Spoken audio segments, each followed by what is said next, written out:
il faut d'abord savoir ce que c'est l'orgueil. Souvent,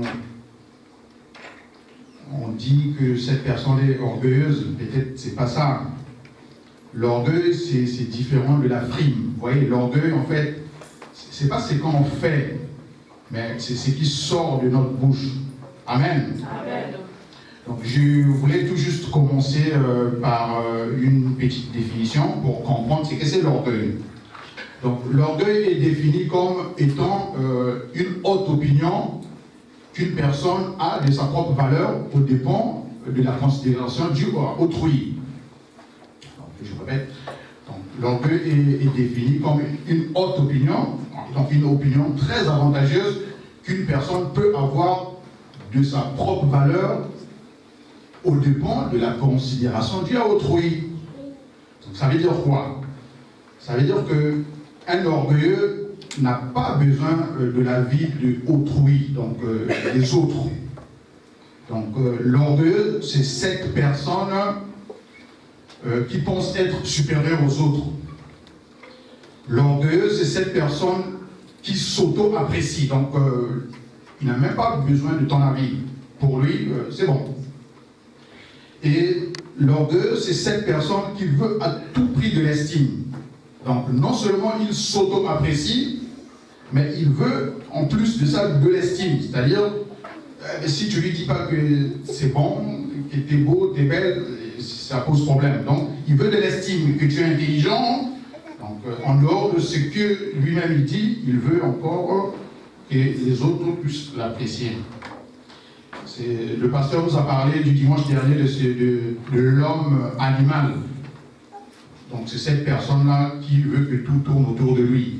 Moi, moi, moi, moi.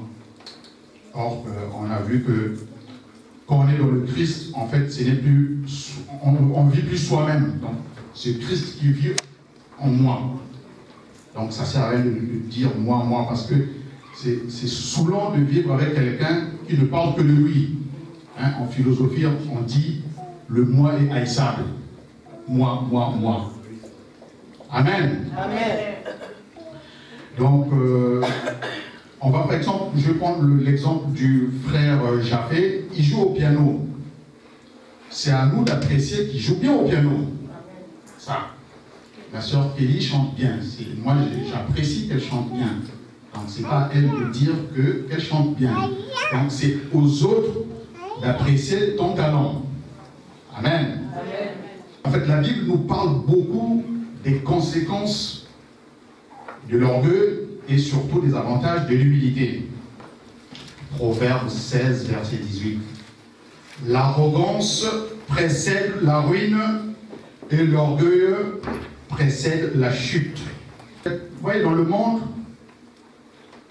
les pauvres sont assimilés aux gentils et les riches aux méchants. Et curieusement, tout le monde veut devenir méchant, c'est ça. Et ici, en fait, quand on constate bien, l'orgueil, c'est parfois un ancien humble. Vous voyez, il était humble, et après, Dieu l'a béni, parce que pour être orgueilleux, il y a des outils, hein, on ne peut pas être orgueilleux, il faut des outils, et parmi les outils, il y a souvent l'argent. Donc, quand tu es pauvre, tu es humble. Et le pasteur nous a parlé, quand on a parlé de la pauvreté et des richesses, et parfois il y a certaines personnes qui sont humbles. Bon, c'est parce qu'ils n'ont pas d'outils. Et une fois qu'ils vont être bénis, on verra leur vraie nature. Amen. Amen. Okay. Donc, les signes précurseurs de la descente aux enfers d'un humble, c'est l'orgueil. Donc, si tu vois quelqu'un commence à parler que de soi-même, donc c'est un signe qu'il faut qu'il va bientôt chuter. Quand tu vois quelqu'un s'apprécier tout seul, sache que après il va basculer vers la prétention. Il va devenir prétentieux. Et de la prétention, il va basculer vers la ruine. Et beaucoup de gens sont tombés à cause de l'orgueil. Et Le problème, c'est que Dieu ne travaille pas avec les orgueilleux. Amen. Amen. Et on constate dans les églises, hein, donc Dieu, dans la chanson, on nous dit que Dieu nous a pris, il nous a arrangé, il nous a positionné. Donc il nous a pris dans la boue, il nous a arrangé, il nous a positionné. Donc une fois qu'on est bien, on oublie tout ça. Amen. Proverbe 15, verset 33. La crainte de l'Éternel enseigne la sagesse et l'humilité précède la gloire. Mais le problème, c'est que ce phénomène existe aussi dans les églises. C'est ça le problème. C'est ça. Et beaucoup de chrétiens sont remplis d'orgueil. Mais le problème, c'est que ils sont trop spirituels pour admettre ça. C'est ça le problème. Amen. Amen. Ok. Et l'orgueil, c'est quelque chose qui est lié à l'être humain.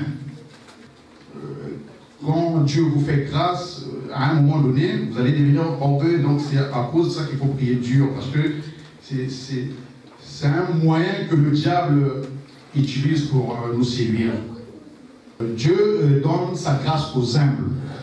Et si on ne lutte pas contre l'orgueil, l'orgueil nous détruit. Ça, c'est sûr. Le chrétien, comme je vous ai dit, en fait, il commence avec un cœur humble devant le Seigneur, parce qu'il est peut-être pauvre. Et à un moment donné, quand on lui fait un compliment, quand il commence à avoir des responsabilités, quand il commence à recevoir des bénédictions, des grâces, il devient prétentieux, pensant être supérieur aux autres. C'est ça. Donc l'orgueil, c'est un vice spirituel qui, d'un côté, diminue Dieu. Ça fait mal à Dieu. Mais de l'autre côté, diminue les gens autour de nous. Amen. Amen. En fait, l'orgueil essaie de nous vendre cette fausse idée qu'on est grand et important. Mais la Bible nous dit de ne pas avoir une haute opinion de soi-même. Amen. Amen. Romains 12, verset 16. Ayez les mêmes sentiments les uns envers les autres. N'aspirez pas à ce qui est élevé, mais laissez-vous attirer par ce qui est humble. Ne soyez point sages à vos propres yeux. Dieu est vraiment l'arrogance humaine. Vous devez savoir que l'orgueil, c'est le principal moyen que le diable utilise pour séduire les gens. Et ma prière à moi, c'est qu'en demandant à Dieu qu'il éloigne très loin de nous tout ce qui nous éloigne de lui. Soyons humbles et cherchons en permanence la présence de Dieu dans notre vie. Amen. Amen.